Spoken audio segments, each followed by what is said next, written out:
state. And I said, well, no, I'm not giving that to you. Like you say, hey, you're calling me from my cable company. I don't know if this is you. Why don't you verify this me? They say, well, this is the number that is located on your account. Well, then good. You called me. It's me, Kevin King. How can I help you? Well, we need you to verify that it's you so we can tell you what we're calling about. And I said, well, I don't know that it's you from the cable company, so I'm not giving out that information. You have my number. You called me. I'm saying that it's me. And if you want me to prove it beyond that, I'm sorry, I just can't help you.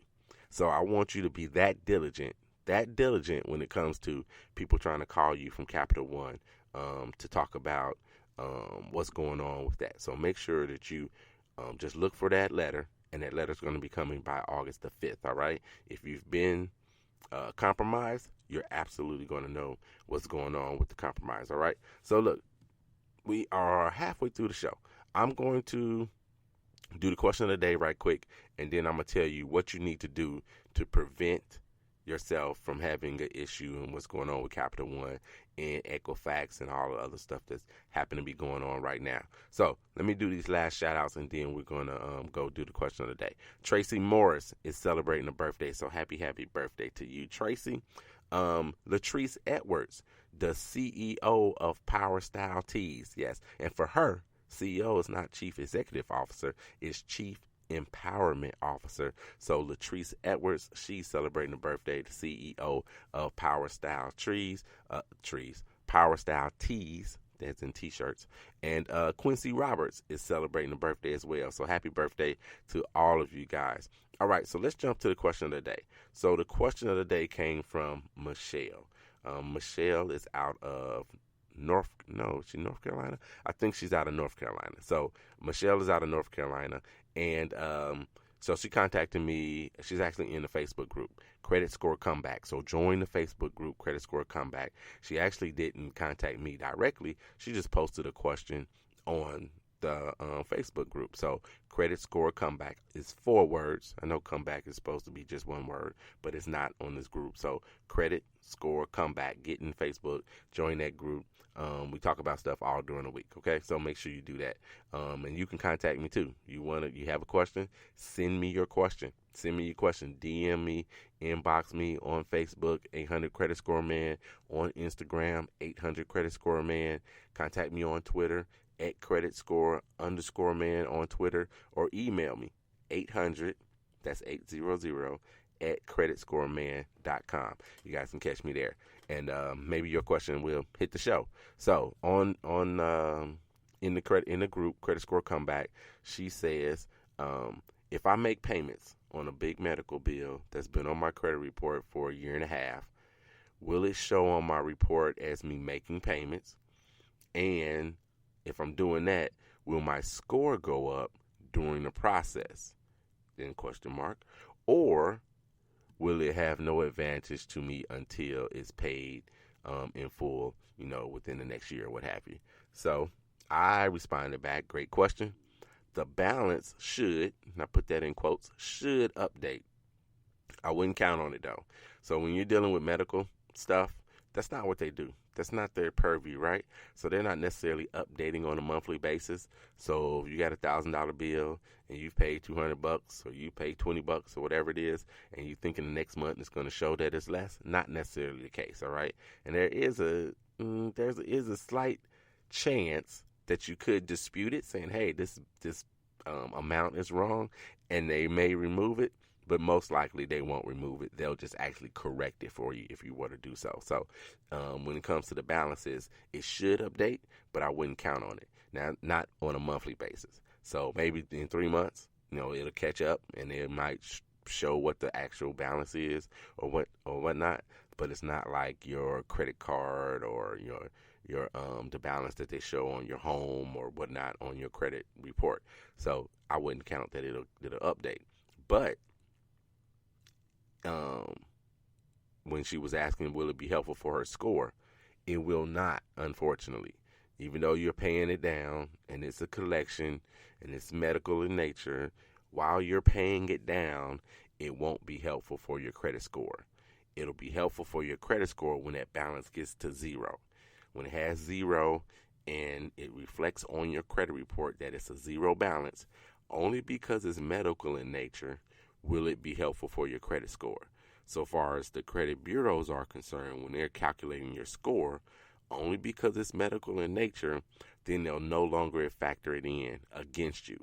So they'll never say that it's as if it doesn't appear on there. Now, it may stay on there, from XYZ hospital and balance zero. So it'll stay on your credit report, and you know how long it stays on. It stays on for 7 years, right? So it'll stay on your credit report, but it will not hurt your credit score. So if you're concerned, and my concern, my job when I have clients that I work with and help them improve their credit, my job and what I want to do is raise their credit score by any means necessary, right? So there's no reason anymore to have the fight when it comes to medical collections, because it's going to come off your credit. Even if it doesn't come off your credit report, once that balance hits zero and it shows on your credit report, then it's as if it doesn't exist as far as your score is concerned, as far as TransUnion is concerned, as far as Equifax is concerned, as far as Experian is concerned. Then it doesn't matter that you had one at all, because now they've gotten their mind. So many people have medical bills and medical issues that's not indicative of how well you pay your bills.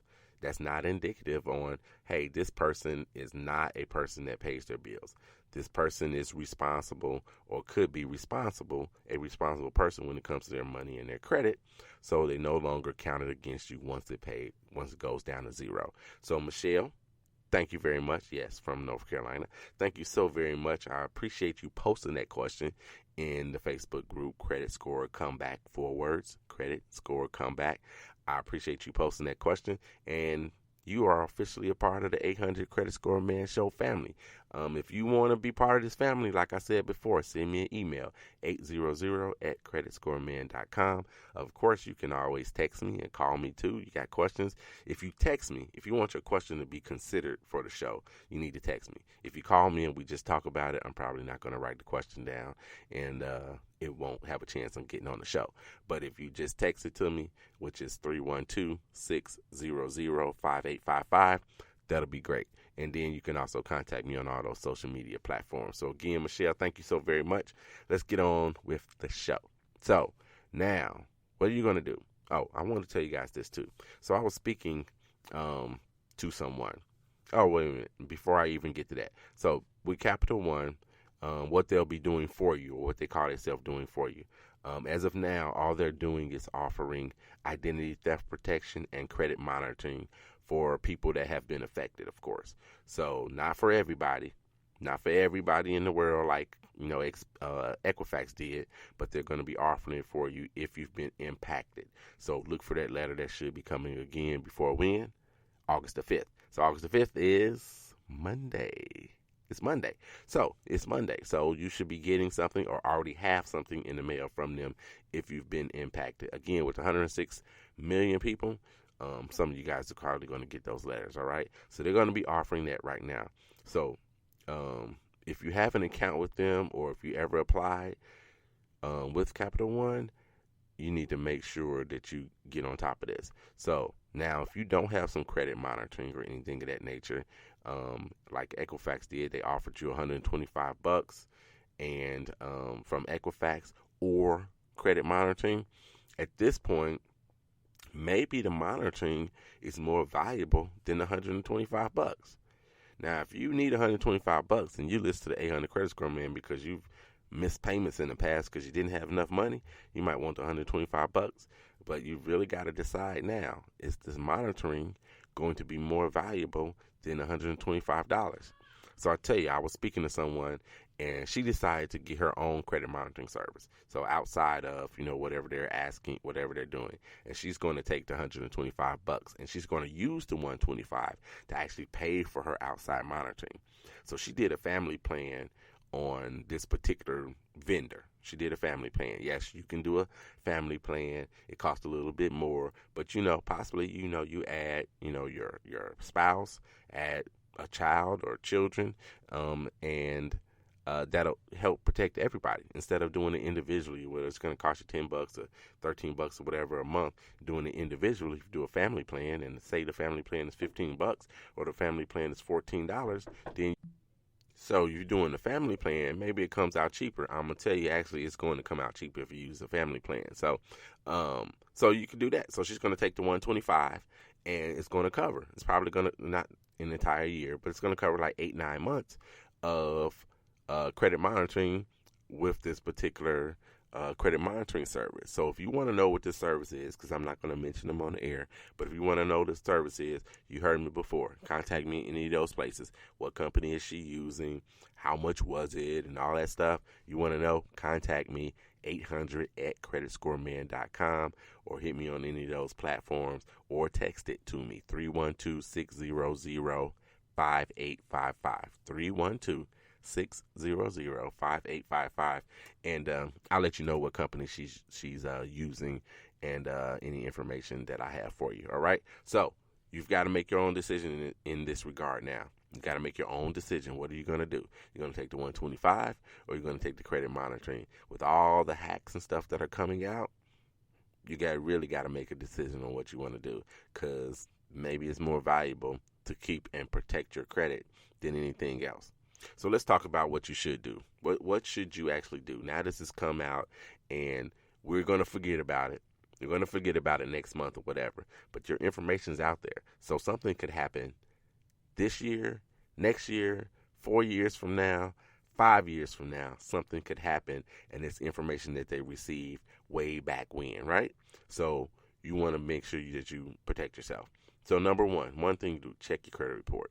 You've got to check your credit report. When you're in there checking your credit report, the first place I want you to go is to the inquiries. So go look at the inquiries. That's when people are looking at your credit.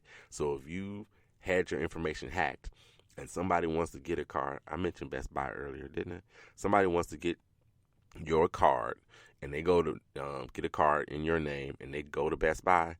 Best Buy has to do an inquiry. Now, it might not be Best Buy. It actually might be Capital One that is financing for Best Buy. It's probably not, but I'm just saying it could be them. So you need to go and see, hey, if you see that you've had an inquiry that you did not go out and do, that's when you know that you're having an issue, all right? It's always going to be the inquiry in there.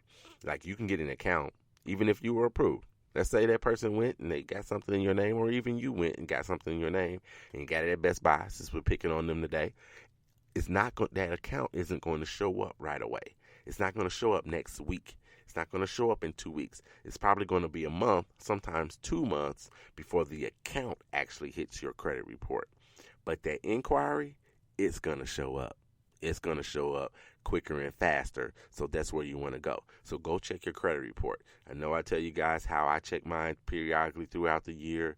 I do it in November, right before I do my crazy Black Friday shopping. I do it after the holiday season in like February, and then I do it on a date that's significant to me. So I do it on my birthday. So you can do it that way. I typically tell you guys to do that. But right now, if you haven't checked your credit report, you need to check your credit report and forget the plan.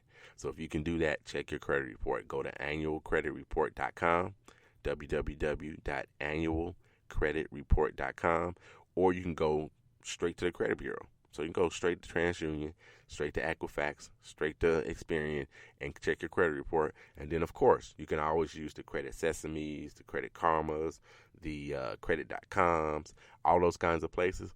Check your credit report. So I'm going to warn you, like when you're on Credit Sesame or Credit Karma and you're looking at all the pretty graphics and stuff and the different little tabs that they have for you, those are all good and great. No, they got the inquiries tab, and they're telling you what your credit utilization is. All that stuff is great and well and dandy, but there's also a tab for report. So hit the report tab so you can actually see the accounts itself, not the way that they lay them out for you. So hit the reports tab so you can see the accounts that you have, open accounts, closed accounts, go there, check your credit report. That's the first thing. You can place a fraud alert on your credit report if you think your information has been compromised. So if you get this letter on Monday, or you've already got that letter in hand, I want you to place a fraud alert on your credit report if you've had the issue, all right? So this fraud alert lasts for 90 days, and you can actually get it